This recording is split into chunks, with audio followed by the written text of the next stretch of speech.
Assalamualaikum warahmatullahi wabarakatuh. Yang terhormat Ibu Dini Ririn Andreas, SKM MSc, selaku dosen pengampu mata kuliah Survei Konsumsi Pangan. Perkenalkan, nama saya Divanisha Ramadina dengan NIM 1922311021. Izinkan saya mempresentasikan metode survei konsumsi pangan 24-hour food recall. Baik, pertama-tama, pengertian dari 24-hour food recall adalah suatu metode untuk menilai actual intake atau asupan selama 24 jam sebelumnya melalui wawancara dengan pertanyaan yang terarah. Pewawancara biasanya menggunakan alat bantu seperti foto makanan, model porsi, ukuran rumah tangga, atau timbangan, serta mengumpulkan informasi resep, cara masak, dan label makanan olahan. Metode ini sangat bergantung pada daya ingat responden sehingga lebih akurat untuk konsumsi sehari sebelumnya. Tujuan dari 24-hour food recall sendiri adalah yang pertama menilai asupan gizi makanan, yang kedua membandingkan antara asupan aktual dengan rekomendasi gizi, yang ketiga menilai prevalensi konsumsi, yang keempat menilai kepatuhan terhadap pedoman diet sehat. Dan selanjutnya ada jenis dan penggunaan dari 24-hour food recall sendiri. Yang pertama ada multiple non-consecutive 24-hour food recall, di mana bergantung pada jenis penelitiannya, itu digunakan ketika untuk memperkirakan distribusi asupan atau memeriksa pola diet biasa serta korelasi asupan individu. Yang kedua adalah single 24-hour food recall, yang mana untuk menentukan asupan rata-rata suatu kelompok atau populasi. Untuk multiple non-consecutive 24-hour food recall sendiri ini biasanya digunakan 2 sampai 5 kali, sedangkan yang single digunakan 1 kali.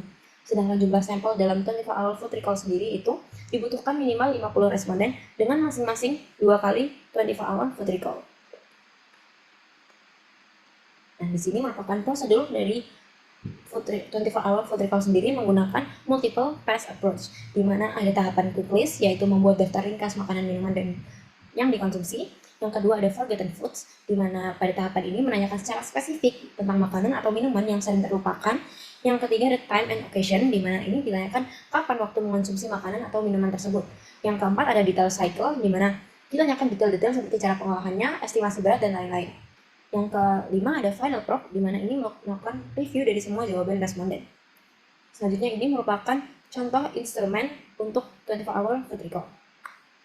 Nah, berikut juga merupakan alat-alat yang harus dipersiapkan dalam melakukan food recall. Di sini ada buku foto makanan yang disusun oleh tim survei konsumsi makanan individu, ada food composition database, ini adalah TKPI yang disusun oleh Kementerian Kesehatan tahun 2020, ada resep standar database di mana itu merupakan kumpulan resep-resep, dan ada portion size estimation method conversion factor database di mana ini merupakan faktor-faktor konversi seperti konversi berat matang mentah, penyerapan minyak, retention yield factor database. Nah, lalu bagaimana cara mengolah dan analisis serta penyajian dari data 24-hour food recall ini sendiri? Yang pertama-tama itu, setelah kita mendapatkan datanya, kita mengonversi bahan makanannya dan mencari kandungan gizi makanan masing-masing makanan. Tergantung dari jumlah sampelnya, apabila individu akan diambil data total, jika kelompok diambil data rata-rata. Lalu hasil dari angka tersebut akan dibandingkan dengan standar kecukupan gizi yang ada seperti AKG, EAR maupun AMDR. Selanjutnya data akan dapat disajikan dengan tabel maupun diagram batang. Nah, selanjutnya adalah reproduksibilitas dari 24-hour food recall, di mana reproduksibilitas ini sendiri merupakan sejauh mana hasil pengukuran bisa diulangi dengan hasil yang sama. Yang pertama, itu menggunakan hari yang tidak berurutan untuk menghindari pola makan yang mirip dari hari ke hari. Yang kedua, pastikan recall pertama tidak mempengaruhi jawaban pada recall berikutnya. Yang ketiga, memperhatikan pengaruh musim pada ketersediaan makanan. Nah, selanjutnya ini ada validitas dari 24-hour food recall, di mana validitas dari metode ini itu ditentukan dari 2 faktor. Yang pertama, ingatan responden. Yang kedua adalah keterampilan dari pewawancara, di mana pewawancara ini tidak menciptakan suasana yang menegangkan atau menekan responden, yang mampu membuat hasil kuesioner ini terganggu. Dan cara meningkatkan validitas sendiri itu adalah yang pertama dengan melakukan recall dalam suasana yang santai dan tenang, tidak memberikan peringatan sebelumnya saat menjadwalkan recall agar pola makan tidak berubah. Yang ketiga menggunakan alat bantu seperti foto makanan. Yang keempat menggunakan formulir terstandar. Nah, bagaimana jika dibandingkan dengan metode lain?